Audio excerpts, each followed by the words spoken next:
Sus invitados son parte de una nación letrada y democrática en donde la conversación versa en torno a libros fundamentales. Radio Sol presenta La República de las Letras, la excusa perfecta para reflexionar acerca de lo que somos o lo que podemos llegar a ser. Conducen Marce Mercado, Francisca Navarro, Bernardo Cienfuegos y Cristian Campos Marín. Sí, qué rico, me grita ella, radiante. Y la sangre se la damos a Reinaldo. Reinaldo nos mira sin celebrar el chiste. Mi tío se ha dormido de una vez por todas y Álvaro parece presa de un estado cataléptico, muerto en vida. Me levanto y antes de dar 2 pasos advierto que el vino me hace bambolear y que la tierra firme ya no es segura. Camino hasta el horno y le doy una palmada en el lomo al Reinaldo. Vamos a degollar al tigre, le digo, sin evitar una risotada y pasándome un dedo por el cuello. Igual que a los corderos de esta mañana. El perro, echado casi a los pies del amo, mueve las orejas al oír su nombre. No, don Oscar, le dice Reinaldo, no me molesta el tigre, que ya está viejito el pobre. Por eso mismo, Reinaldo, justamente porque está viejito es que lo vamos a degollar. Y luego tú te tomas su sangre, tú solo, la sangre es para ti. Me encuclillo y agarro al tigre por el cuello, obligándolo a levantarse al son de su propio aullido. Ven, Rita, le digo a mi amiga. Déjelo, don Oscar, me dice Reinaldo con un airecito amenazante que no me gusta. Córrete de ahí, huevón, lo reto. ¿A quién crees que puedes decirle lo que tengo que hacer? Le doy otro tirón al perro que vuelve a gemir. Entonces siento que la mano grande y potente de Reinaldo me toma del brazo y me remece. Ya córtela pues, don Oscar, dice, dándome un empujón que me lanza trastrabillando algunos metros. Indio infeliz, pienso. ¿Quién se cree este indio infeliz? Corro hasta el horno, agarro con las 2 manos las tenazas de la carne y sin consultar a la conciencia le doy a Reinaldo un fierrazo en plena cara que lo tira lejos al suelo. No se sabe si aturdido o muerto. Indio infeliz, le digo. Rita ha llegado hasta mí y se deja proteger por mi abrazo. ¿Qué quería este bruto?, pregunta. Pásame la soga, le digo, señalándosela, aún excitado por la violencia del golpe de tenaza. Tigre es viejo y no se defiende. La faena resulta relativamente fácil. Después de despertar a mi tío y de sacar a Álvaro de su embrutecimiento catatónico para marcharnos a la casa grande, pongo con todo cuidado el tiesto donde se ha vaciado la sangre del perro junto a la cabeza de Reinaldo para que sea lo primero que vean sus ojos cuando vuelva en sí. Ay, ¿de quién es ese cuento? Espérate, me suena, lo leí en algún momento. Poli Delano. Poli. Sí, ¿leímos solo ese cuento o leímos los cuentos de Poli Delano? Leímos varias cosas, sí. Pero este tiene una particularidad porque es de un concurso de cuentos que del año 80 y algo, ahí voy a dar el dato en específico, del año 86. Y se llama El Cuento Chileno de Terror. Oye, participaron, entre otras personas, que por supuesto, hablando de terrores, Mariana Calleja. ¡Oh! Pero qué gran dato. Terminemos el programa. Y ya con eso, oye, pero qué buenísimo. Pero sabes que tuve nada más que memoria emotiva. Sí. Yo dije, en otra oportunidad fue como la Magdalena en el tecito de Proust. Porque fue así como, lo empezaste a leer y yo dije, oye, eso he estado acá en este mismo lugar, escuchando lo mismo. Tus ojos en mis ojos. Oye, nos encontramos en una nueva emisión de nuestro programa La República de las Letras de Antofagasta. Hoy día vamos a conversar acerca del género, no sé si es género, Bernardo, ¿es género? Literatura de terror. Sí, yo creo que no es género, ¿no? Hay como discusiones, sí. Acerca de la literatura del terror. Me encuentro con mis profesores queridos, el profesor Cristian Campos. Hola, buenas. De Enríquez, que por supuesto. ¿A quién leyó? A su fetiche erótico del año, Mariana Enríquez. A su marida no muerta. A su marida no muerta. Porque además el profe es muy curioso. El profe, además, cuando leemos terror, lee a Mariana Enríquez, que es una obligación. Pero cuando no leemos a Mariana Enríquez, cuando leemos, por ejemplo, o sea, leemos Amor, a la Silvia Plath, la lee desde Mariana Enríquez. A la Clarice Lispector también la lee desde la Mariana Enríquez. Todos los caminos conducen a Mariana. Todos tus caminos conducen a Mariana. Yo ojalá alguien le enviara este programa a Mariana para que sepa que acá hay un hombre que la ama, de verdad. Ese dinero de verdad. Que lo dejaría todo. De verdad, sí. Que lo dejaría todo porque ella se quedara. El profe ha honrado hasta las novelas deshonrosas de la Mariana Enríquez. ¿Cómo se llama esa del mar? Este es el mar. Este es el mar. Tan sencillo, no lo puedo ni retener. Esa de las calcetineras, esa cosa extraña, sí. Era una fonaola. El enjambre. Bueno, entonces vamos a hablar hoy día. Bueno, ya sabemos ya que Bernardo partía con con el cuento de terror. Bueno, y háblanos un poco de qué hablamos cuando hablamos del terror en literatura, Bernardo. Bueno, lo que pasa es que cuando hablamos de miedos, cuando hablamos de angustia, siempre nos referimos a aquello que desconocemos o aquello que nos agrede, que nos provoca emociones, sensaciones bastante intensas. Y eso, por supuesto, viene de tiempos pretéritos, o sea, desde que los humanos se reunían alrededor del fuego para protegerse de las sombras que acechaban en la noche. Hay historias en ese tiempo naturalmente orales que nos referían a eso que desconocemos. Ya en programa anterior hacíamos referencia al tema de la fantasía y este tipo de relatos coquetea mucho con aquello. Ya con este espacio de indeterminación de no saber qué ocurre, que puede tener explicaciones más bien racionales o también sobrenaturales. El enemigo invisible. Exacto. Y desde ahí que la literatura de terror se viene presentando a lo largo de los años, con las religiones, con los pensamientos humanos, desde la filosofía. Ya en la cultura clásica teníamos historias que tenían referencias o tendencias al terror. Ya en la tragedia había ya ciertas menciones, había... en la época clásica también tenemos otras historias, pero donde se empieza todo a cuajar o empieza a tener un sentido, un nombre propio, ya es post-Edad Media y sobre todo ya en la época más romántica. Ya con el gótico. Siglo XVII, siglo XVIII con el gótico. Y tenemos varios tipos de terror además. Hay diferencias entre el terror y el horror, aparecen grandes personajes dando cátedra al respecto. Lovecraft. Entre ellos, que es uno de los que ha rescatado. A mí no me gusta. A mí no me gusta, pero así como ustedes saben bien que no me preparé mucho. Pero hay una fanaticada en torno a él. Sí. Es de culto. Muy de culto. O sea, si te gusta el terror, el horror y el estilo más oscuro y no leíste el Necronomicon con intenciones oscuras, has fracasado. Ahora, es muy interesante porque ¿quién recupera el valor del Necronomicon? Otro amado nuestro, Jorge Luis Borges. Él es quien lo vuelve a poner como en escena y ahí se forma como toda esta fanaticada en torno a Lovecraft, y hoy en día es más pop. Sí. Hoy en día están todas sus versiones. Por ejemplo, el enano no tiene idea de quién es Lovecraft, pero sí conoce a Chulhu.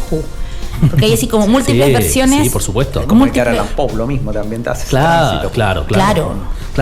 Y eso es lo interesante, porque los estudios se ponen más o menos de acuerdo en decir que tenemos varios tipos de terror. En particular se habla sobre todo de tres, que es el terror uncanny, que deriva de una palabra alemana, naturalmente, ¿ya? Que habla de todos estos misterios y todos estos miedos que se despiertan a propósito de las cosas que son cotidianas, pero están puestas en un contexto tal que te generan esa angustia o ese sobresalto, que te vuelven angustioso todo. Por ejemplo, lo que pasa con la casa Usher.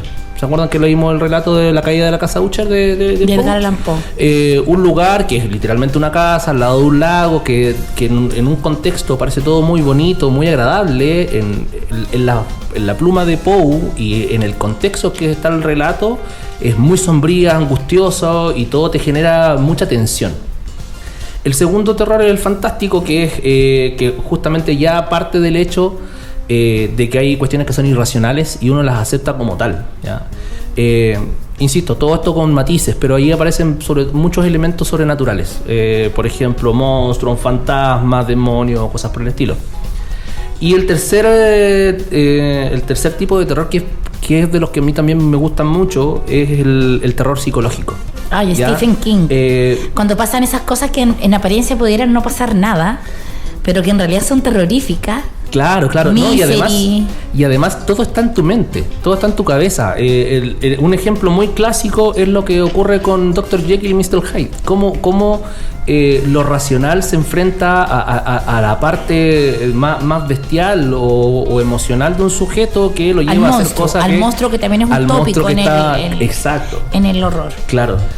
Y desde ahí hay un montón de de autores que han tocado el tema, que lo han ido consolidando desde Walpole en el siglo XVII, que es como que se le considera uno de los precursores del tema, la misma Marichilli, que viene a un poco inaugurar el gótico, ¿no? A inaugurar las historias de ciencia ficción, pero tomadas también con este aire mucho más oscuro del gótico.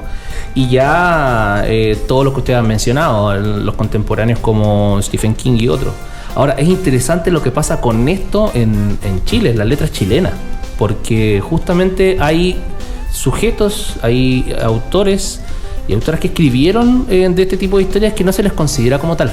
Ya, que vamos a entrar en detalle al respecto. Ya. Churra, después de esta clase... Pero qué maravilla. No, sí, fantástico. Yo voy a decir algo que es súper obvio, pero he disfrutado harto este periodo en que hemos leído harto cuento.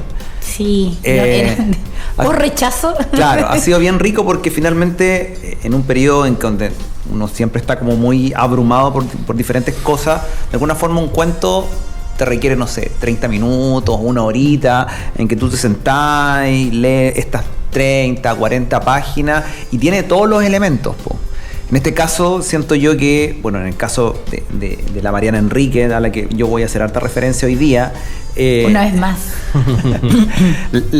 tiene algo, digamos, que parte, ya también hacía referencia Bernardo, de un lugar o de un elemento que puede ser súper normal, cotidiano, que el lector puede reconocer muy fácilmente, ¿sí?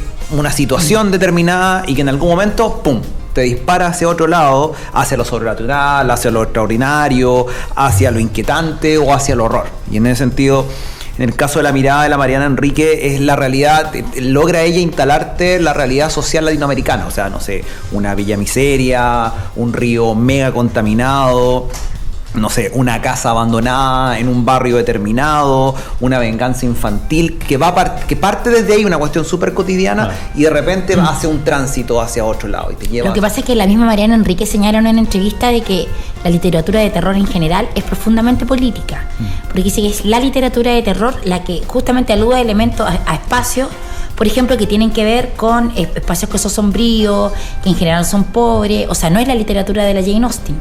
Claro. Te fijas en esta campiña inglesa con independencia, cierto, de que ella, bueno, no vivió una situación próspera, pero sí hay alusiones a una vida de clase media. En cambio, en el cuento latinoamericano, y eso lo dice ella en una clase que hay de ella en el YouTube, efectivamente sí que hay muchos elementos políticos, porque efectivamente tú tenés que aludir a la miseria, a las disquisiciones mentales, y eso siempre está vinculado más bien o cuando ha sido mostrado, siempre está vinculado a las clases sociales más pobres. Claro. ¿Te fijas? Excepto cuando es más sofisticado, ya que el Destripador y todo eso. Sí, claro. Yeah. Y que ahí se mete en otro género también, porque ahí es fácil confundir el policial con el terror, sí. En la medida en que van utilizando elementos que son en común. El que es el ejemplo de aquello, de esta fusión de estilo, es Edgar Allan Poe, que lo hemos leído tantas veces. O sea, Los asesinatos de la calle Morgue, un texto netamente policial con muchos elementos ligados a este tipo de... El corazón delator. Claro, que en definitiva tú igual está ahí el asesinato a la esposa. Claro, está ahí. Claro, y el tipo que siente que late el corazón. Flor de femicidio. Ahí, suave. Ya, oye, vamos a ir al primer tema. El Bernardo quiere que yo vaya. Sí, quiero que tú vayas. Es que es sin razón. Por sugerente, por una mujer sugerente. Sí, necesito sugerente. Porque el terror es las antípodas de lo que va a presentar. Sí, no, por nada. Porque lo busqué recién antes de entrar con los chiquillos, cuando estábamos fumando en el pucho previo a hablar por la... Seguimos en Radio Sol con la República de las Letras. La madre del chico sucio abrió la boca y me dio náuseas, su aliento a hambre, dulce y podrido como una fruta al sol, mezclado con el olor médico de la droga y esa peste a quemado. Los adictos huelen a goma ardiente, a fábrica tóxica, a agua contaminada, a muerte química. Yo no tengo hijos. La apreté más contra el árbol, la agarré del cuello. No sé si sentía dolor, pero le clavé las uñas. Igual no iba a recordarme dentro de unas horas. Yo tampoco le tenía miedo a la policía, además no iban a preocuparse demasiado por una pelea entre mujeres. Me vas a decir la verdad, hasta hace poco estabas embarazada. La madre del chico sucio quiso quemarme con el encendedor, pero alcancé a verle la intención. La mano delgada que quería acercar la llama a mi pelo. Quería incendiarme, la hija de puta. Le apreté la muñeca tan fuerte que el encendedor cayó a la vereda. Dejó de resistirse. Yo no tengo hijos, me gritó. Y le gritó de su voz el grito de su voz demasiado gruesa, enferma, me despertó. ¿Qué estaba haciendo? ¿Ahorcando a una adolescente moribunda frente a mi casa? A lo mejor mi madre tenía razón. A lo mejor tenía que mudarme, a lo mejor, como me había dicho, tenía una fijación con la casa porque me permitía vivir aislada, porque ahí no me visitaba nadie, porque estaba deprimida, me inventaba historias románticas sobre un barrio que la verdad era una mierda, una mierda, una mierda. Eso gritó mi madre y yo juré no volver a hablarle, pero ahora con el cuello de la joven adicta entre las manos, pensé que podía tener algo de razón. No era la princesa en el castillo, sino la loca encerrada en la torre. La chica adicta me soltó de mis manos y empezó a correr, despacio, medio ahogada, pero cuando llegó a mitad de cuadra, justo cuando la iluminaba el farol principal, se dio vuelta, se reía y la luz dejaba ver que le sangraban las encías. Yo se los di, me gritó. El grito fue para mí, me miraba a los ojos con ese horrible reconocimiento y después se acarició el vientre vacío con las dos manos y dijo bien claro y alto, y este también se los di, se los prometí a los dos. Hoy, Mariana Enrique, el chico sucio. El chico sucio. Sí. El clásico de la Mariana Enrique. Es el texto que revisamos esta noche mientras tuvimos ganas, dados los tiempos que corren, de hablar de terror, horror y sus alrededores. Profesor, Mariana Enrique, escritora argentina, nacida en 1973, de culto, súper mega bacana, amada por esta república, en particular por ti. Sí, pues bueno, ella pertenece a lo que podríamos denominar, no sé, nueva narrativa argentina, junto con la, no sé, Gabriela Cabezón Cámara, con la Selva Almada, con la Samantha Schweblin, que tiene un texto bien bueno, que se llama Distancia de Rescate, que alguna vez haremos, tengo muchas ganas de hacer, no, pero no ha pasado la comisión de censura de esta república. Sí, es cierto. Que está liderada por quién. Oye, que yo estoy el colmo. Por nuestra... Esta noche todos mis horrores se hacen presentes. Pasé de ser Stalin a ser Goebbels. Bueno, el cuento al que hacíamos referencia es el chico sucio, que obviamente transcurre en el barrio Constitución de Buenos Aires, que está al ladito del barrio Barracas, donde también hay una referencia ahí. Hay varias referencias acá con un texto que nosotros alguna vez hicimos, que es sobre héroes y tumbas de Sábado. De Sábado, Sí. por Dios santo. Sí. La Plaza Lezama, ¿cómo olvidarla? Claro. Bueno, es el punto de vista de una mujer de clase media alta que tiene la posibilidad de vivir en este caso en otro lado, pero escoge quedarse en esta antigua casa familiar que tiene un supuesto, digamos, tuvo un pasado glorioso, pero que con el cambio de la ciudad se va transformando en un barrio peligroso, y ella persiste supuestamente por recuerdos familiares, el abuelo, qué sé yo. Pero ella de alguna forma va detallando también ahí dentro del cuento los códigos del barrio, pues dónde puede circular, en qué horarios, qué clase de personas van apareciendo a medida que cae la noche. Y entre ellas, bueno, descubre a una mujer con un niño de más o menos 5 o 6 años. Y bueno, ella es consumidora de droga y también está embarazada. El niño habitualmente circula, digamos, con pies descalzos, pide dinero, se mete al subte, digamos, al metro a pedir dinero. Y ellos duermen o se instalan a dormir frente a la casa, digamos, una especie como de sitioriazo en unas colchonetas viejas.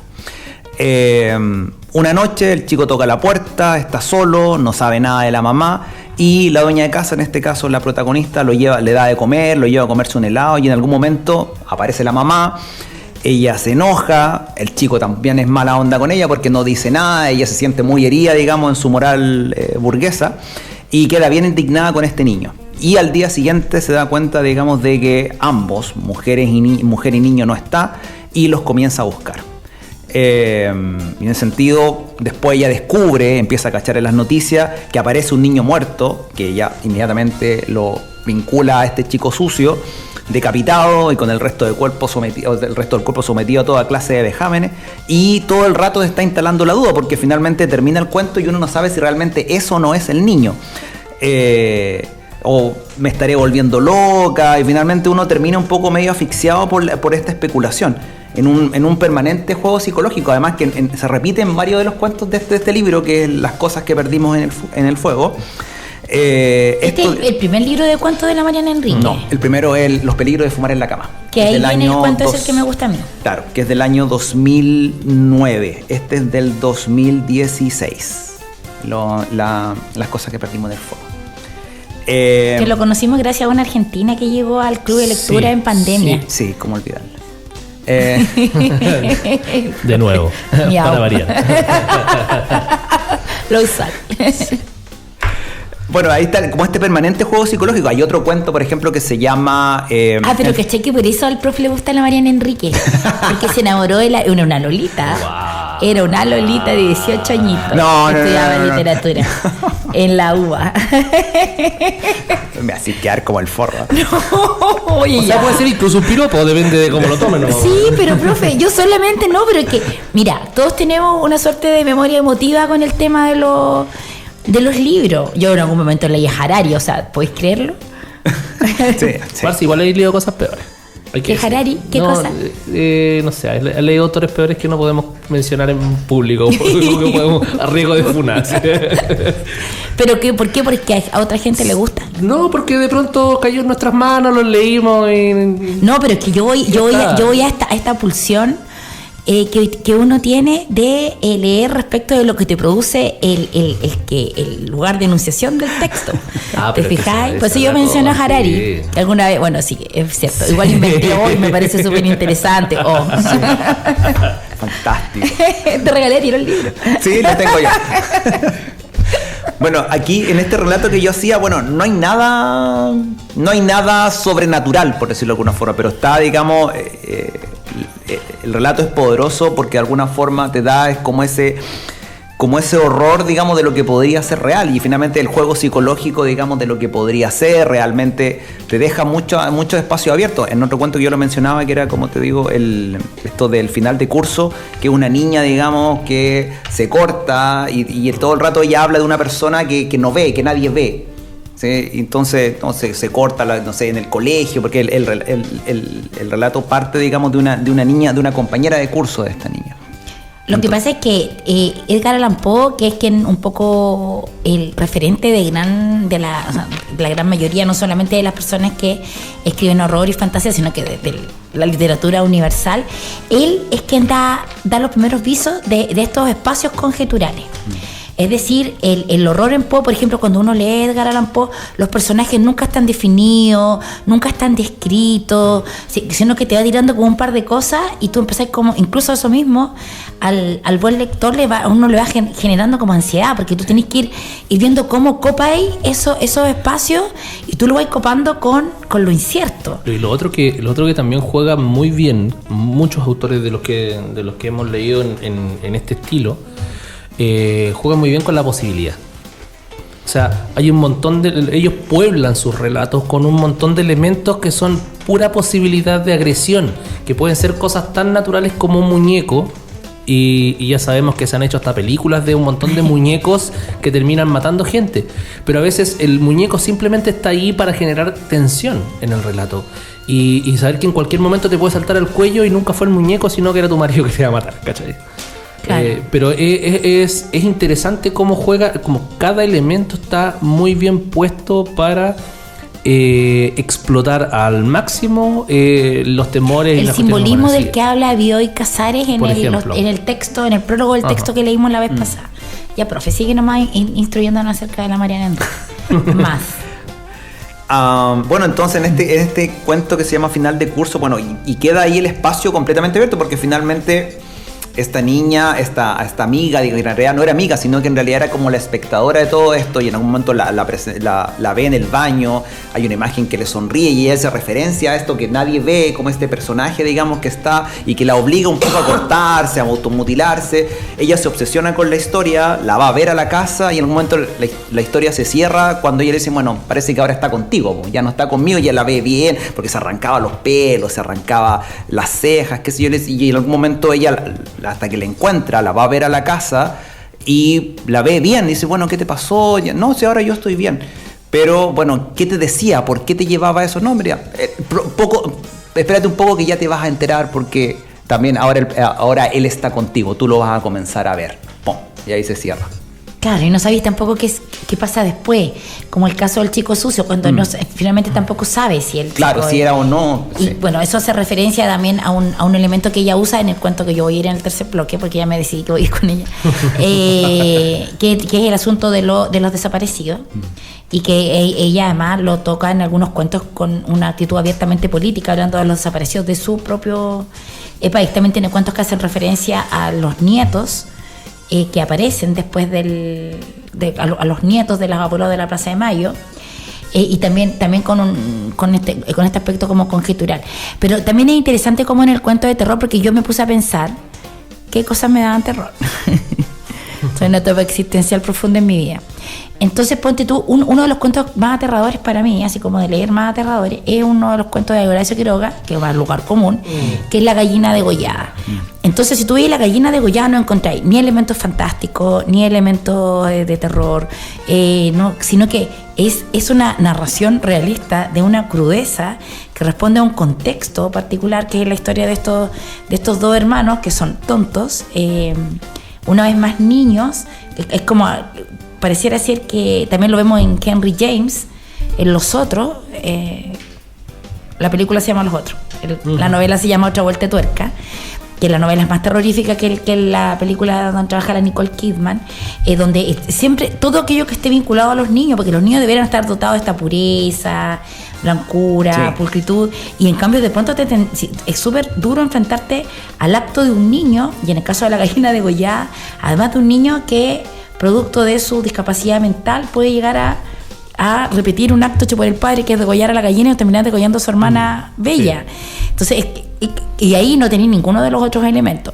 Quiroga no es un escritor del terror propiamente tal, tiene algunos cuentos. Tiene algunos cuentos, de hecho, no sé. Cuentos de amor, locura y muerte. Juega con ese texto. A propósito del texto que comentabas tú, me remitía también a cómo se utilizan elementos del terror en otro tipo de texto. No sé, el mismo Almohadón de Pluma. Que también es de Quiroga, claro. Tiene esa carga de fantasía, pero también muchos elementos del terror, justamente porque te juega con eso que está ocurriendo y que uno no sabe qué es, y la desesperación finalmente que rodea todo y además también esto que le pasa a una mujer joven, recién casada, adinerada, porque si te pasa vieja, si me pasa a mí, me empiezo a adelgazar, no pasa nada, pero que sí, como recién casada, sí, por favor, ¿dónde está mi insecto? Ya, hay que ir al tema. Sí, hay que ir al tema. Profe, ¿disparas tú con tu tema romántico y amoroso? ¿O disparo yo? Ya, voy yo. Bueno, como yo hacía referencia recién a que yo había leído a la Mariana Enríquez este texto esta compilación, esta compilación de cuentos que se llama Las cosas que perdimos en el fuego. Bueno, el tema va bien más de cajón y se llama El fuego y el combustible, de Jorge Drexler.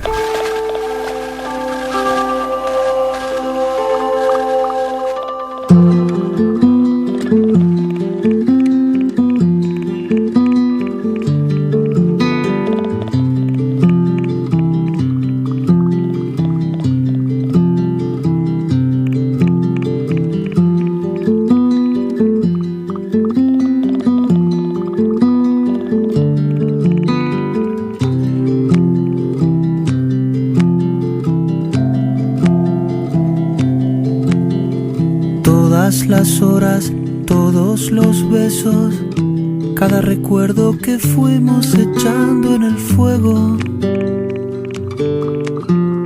Un día tal vez darán calor.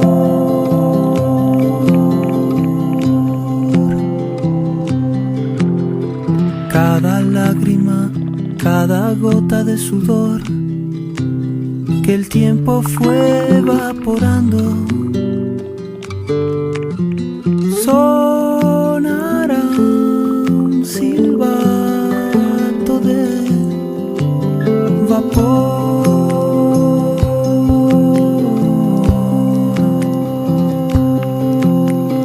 Y más allá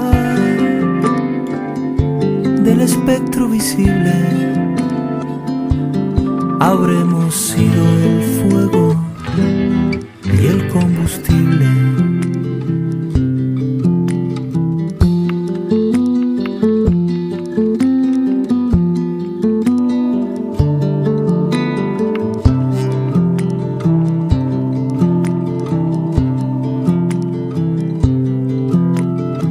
Tomo el dolor, tomo el punzón de los celos, lo dejo arder en la llama. Y un día tal vez saldrán de mí.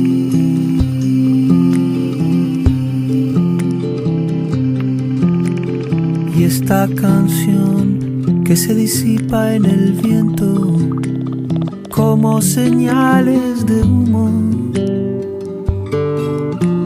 busca un cielo en que la leas tú.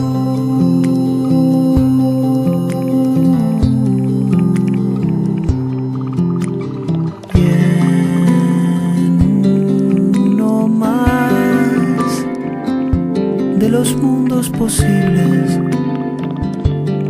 habremos sido el fuego y el combustible. Habremos sido el fuego y el combustible. Habremos sido el fuego.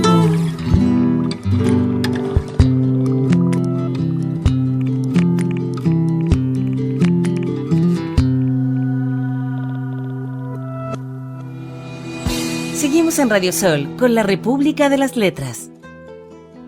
Empezamos con la copa en casa de la polaca, encerradas en su pieza. Teníamos que hacerlo en secreto porque Mara, la hermana de la polaca, les tenía miedo a los fantasmas y a los espíritus. Le tenía miedo a todo. Era una pendeja estúpida. Y teníamos que hacerlo de día porque la hermana en cuestión y porque la polaca tenía mucha familia. Todos se acostaban temprano y lo de la copa no le gustaba a ninguno porque eran recontra católicos de ir a misa y rezar el rosario. La única con onda de esa familia era la polaca y ella había conseguido una tabla ouija tremenda que venía como oferta especial con unos suplementos sobre magia, brujería y esos hechos inexplicables que se llamaban el mundo del oculto, que se vendían en kioscos de revistas y se podían encuadernar. La ouija ya la habían regalado varias veces con los fascículos, pero siempre se agotaba antes de que cualquiera de nosotros pudiera juntar el dinero para comprarla, hasta que la polaca se tomó las cosas en serio, ahorró, y ahí estábamos con nuestra preciosa tabla que tenía los números y las letras en gris, fondo rojo y unos dibujos muy satánicos y místicos, todo alrededor del círculo central. Siempre nos juntábamos 5, yo, Julita, la Pinocha, le decíamos así porque era de madera, la más bestia en la escuela, no porque tuviera nariz grande, la polaca y Nadia. Las 5 fumábamos, así que a veces la copa parecía flotar en humo cuando jugábamos y le dejábamos la habitación apestando a la polaca y a su hermana.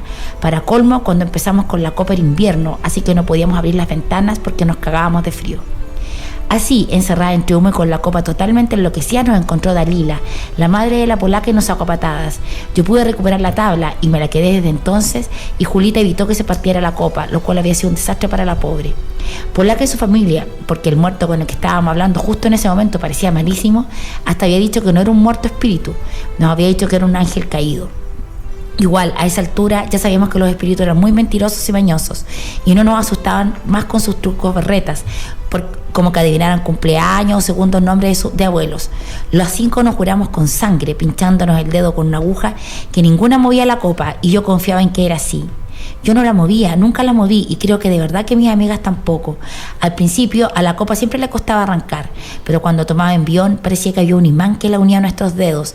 Ni la teníamos que tocar, jamás la empujábamos, ni siquiera apoyábamos un poco el dedo, se deslizaba sobre los dibujos místicos y las letras tan rápidos que a veces ni hacíamos tiempo de anotar las respuestas a las preguntas. Una de nosotras siempre era la que tomaba nota en el cuaderno especial que teníamos para eso. Este cuento se llama Cuando hablábamos con los muertos y es de Mariana Enríquez. Lo intenté, mira, porque cuando dijimos en la semana pasada que cada uno traiga su cuento de terror, mira, le conté al profe, revisé, dije no, voy a buscar algo chileno. Y porque tengo muchas antologías, incluso antiguas, una de Nicomedes Guzmán que acabo de donar a la biblioteca del profesor, el profesor Campo. Pero entonces empecé a buscar, mira, encontré un cuento de Amelia Tit que me encantó, con ese como sofoco existencial que tiene la de Amelia, lo había escogido. Encontré el cuento de La Calchona en la antología del cuento nortino de Mario Bahamonde, que remite a y además está escrito por una mujer. De Bello Alamán. No me acuerdo por qué no lo traje. Estaba un poco sobrevendida. Bueno, pero me pasó que me puse a escuchar podcasts acerca del género de terror y me crucé con la Mariana Enrique y encontré este cuento y ahí se me vino los 52 años encima.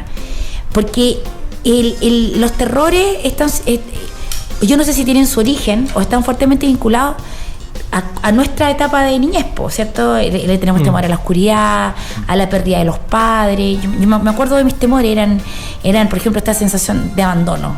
Cuando mis papás salían, para mí era terrorífico. Sí. O sea, podía estar parada en la ventana sin moverme, además, aterida durante 3 horas. ¿Cachai?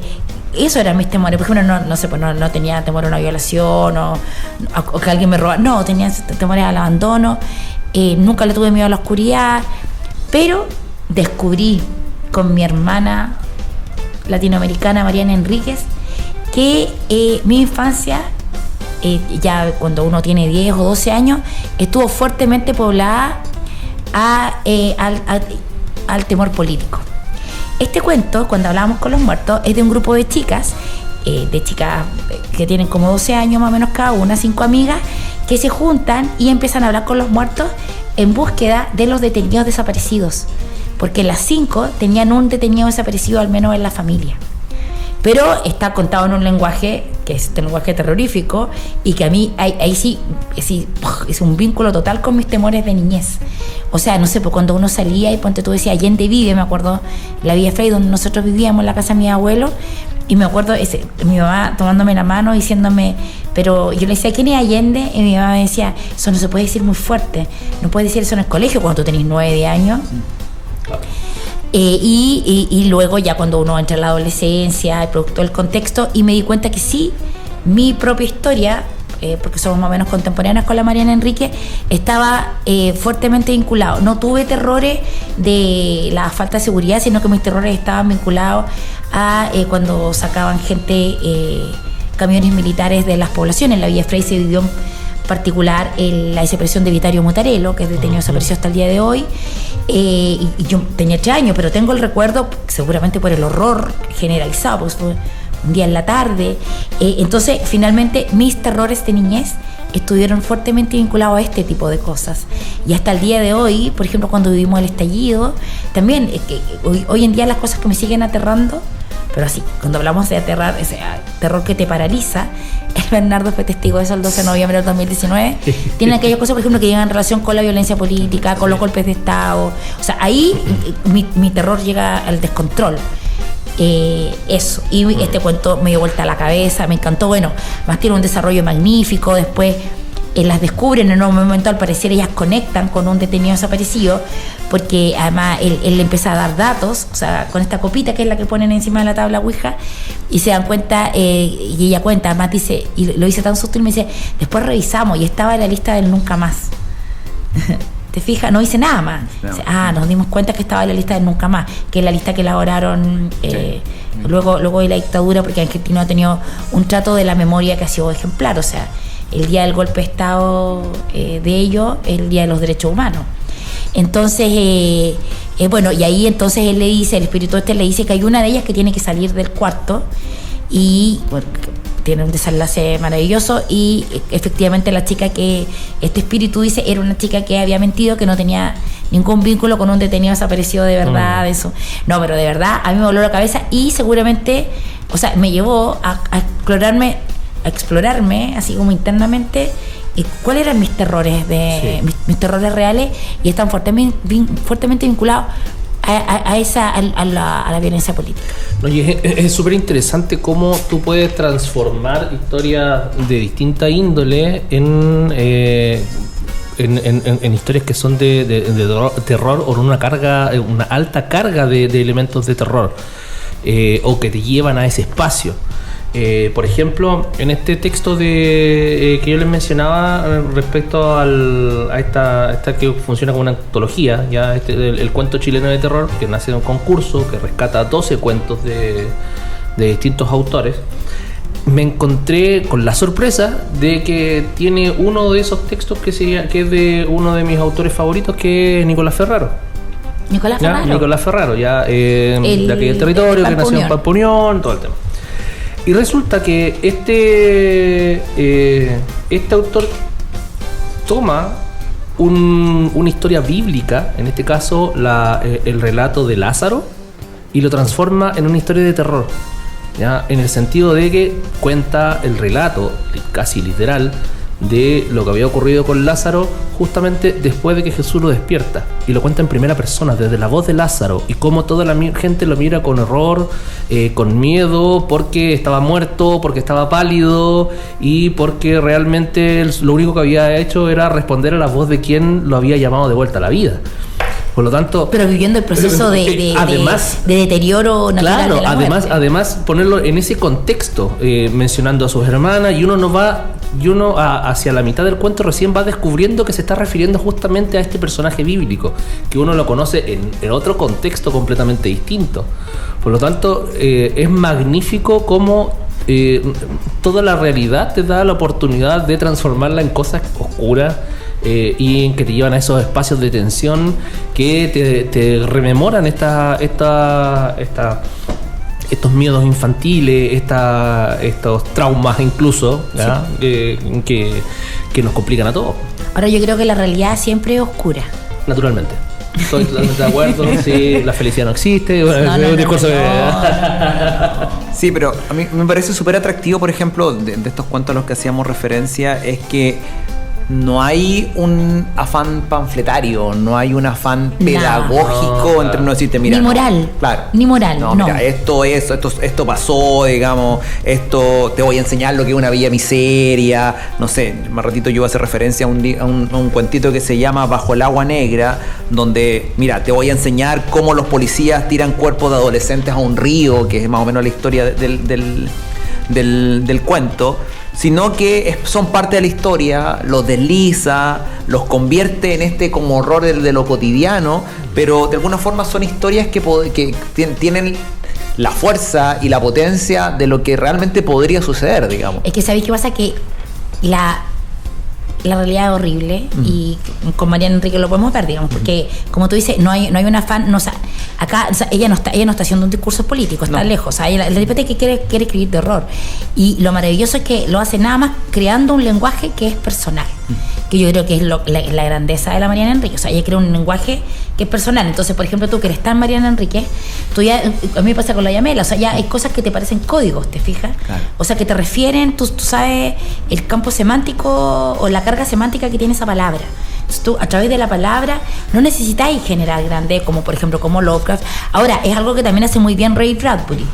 Claro. Ray Bradbury también nos mueve esos espacios, también es como que te pone un poco al límite, no sabes si tener miedo o no, puede ser. Ella nos lleva, francamente, a mí con ese cuento me llevó al espacio del horror infantil. O sea, de verdad, terminé angustiada, así, porque además tú te empezás te acordás y decís, oye, en realidad, no, mira, tanto, ya, bueno, en fin. Bueno, nos toca tema, porque si no... Sí, arriesgamos... Siempre cuando llegamos a este tipo de programas, así, bueno, no tengo nada que decir, no sé qué voy a hablar, estoy no, pero acá triste, no sé ustedes todo el tema. Siempre nos pasa y al final después terminamos cortando todo porque no nos alcanza el tema. Pero bueno, a propósito de dos cosas, de dos disparadores muy importantes, cuando empecé la lectura de estos textos, decía, uno, los primeros que me formaron en el terror fue Disney.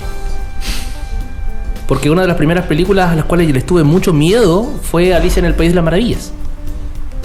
Porque me provocaba mucho pánico cómo toda la realidad se rompía en torno a esta niña que además estaba perdida. Y claro, justamente jugaba con ese trauma infantil de verse perdido y que te pasaban muchas cosas.